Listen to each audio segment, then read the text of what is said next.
ગઈકાલે સાંજના સમયે જ્યારે અમારો સ્ટાફ લીંબાસી તારાપુરવાળો જે રોડ રિપેરિંગ થઈ રહ્યો છે ત્યાં કલેક્ટર સાહેબના જાહેરનામા દ્વારા ડાયવર્ઝન આપવામાં આવેલું છે.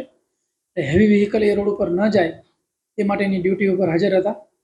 એ દરમિયાન વાલોતરી ગામનો જે મફો ભરવાડ છે એ પોતાની મહિન્દ્રા થાર કાર લઈ અને ત્યાંથી નીકળ્યા હતા અને પોલીસ જોડે ભારે વાહનોને જવા દેવા માટે કોઈ પણ કારણ વિના રકઝક કરતા હતા અને પોલીસ જોડે ખરાબ શબ્દો અને ખરાબ ભાષામાં ગાળાગાળી કરી અને પોલીસની ફરજમાં અડચણ કરેલી.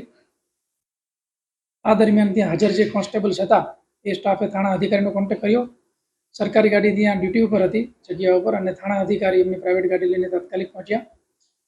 જ્યારે ગયા ત્યારે વ્યક્તિ ઓલરેડી માથાકૂટ કરી રહ્યા હતા એટલે એની ગાડીની બંને બાજુ બ્લોક કરી, એક બાજુ પ્રાઇવેટ ગાડી એક બાજુ સરકારી ગાડી, અને આરોપીને ગાડીથી નીચે ઉતરવા માટે જણાવેલું, પરંતુ આરોપી ગાડીથી નીચે ઉતરતો નહોતો અને પોતાનો બકવાસ જે છે એ કન્ટિન્યુ ચાલુ રાખેલો.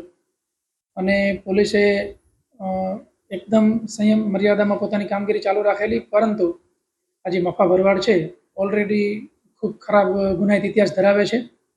એણે પોતાની મહિન્દ્રા થાર ગાડી છે એના દ્વારા આગળ જે ગાડી હતી એને ટક્કર મારી અને નીકળી ગયા. એ દરમિયાન અમારા પીએસઆઈના ઘૂંટણના ભાગે ઈજા થયેલી અને ભાગવા બાદ પીએસઆઈએ તાત્કાલિક અલગ અલગ ટીમો બનાવી અને આરોપીઓને પકડવા માટે પ્રયત્નો કરેલા. વાલોતરી ગામની જે સીમ છે ત્યાંથી અમારી એક ટીમે રાત્રે ગાડી સાથે 2 વ્યક્તિને પકડ્યા, પરંતુ આ જે ભરવાડ છે મફા ભરવાડ એણે પોતાના જાણીતા સંબંધીઓને 8-10 જણાને બોલાવી અને પોલીસ 4 હતા એટલે એમની પાસેથી આરોપીને છોડાવી લીધેલા અને એમને ઈજા પહોંચાડેલી. એટલે ટોટલ 2 ગુના દાખલ કરવામાં આવ્યા છે અને જે આરોપીઓ છે એમાં 4 આરોપી એવા છે કે જે ઓલરેડી ગુનાહિત ઇતિહાસ ધરાવે છે.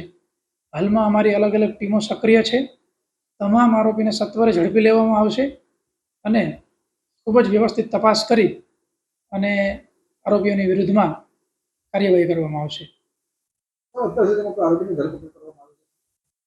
અત્યારે અમારી ટીમો એક્ટિવ છે એટલે એક આરોપીને હેન્ડઓવર કરવામાં આવ્યા છે અને એમની પૂછપરછ ચાલુ છે. એમનો રોલ શું હતો એ જે મફા ભરવાડ છે એની સાથે ગાડીમાં હતા એની ડિટેલ પૂછપરછ કરી અને અન્ય આરોપી બાબતે હાલ ઇન્વેસ્ટિગેશન ચાલુ છે.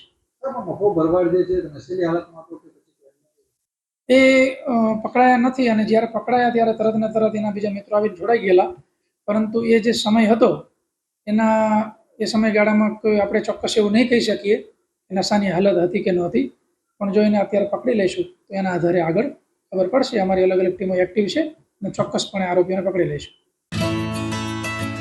As a parent definitely proud feel થાય કે હા આજે કંઈક નાની સિટી છે તો શું છે, પણ લીડ અહીંયા બી છે.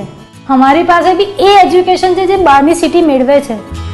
આવી રીતની ગ્રાફિક્સ બનાવી, આવી મસ્ત ડોક્યુમેન્ટ બનાવવા, તમે લીડના પ્રોગ્રામમાં સ્ટોરી જુઓ તો મજા આવી જાય. આપણને બી મજા આવે, છોકરાને તો શું ના આવે, આપણને બી મજા આવે. આપણે બી 2 વખત જોઈએ. વિઝ્યુઅલ લર્નિંગ જ લીડનો મોટામાં મોટો બેનિફિટ છે.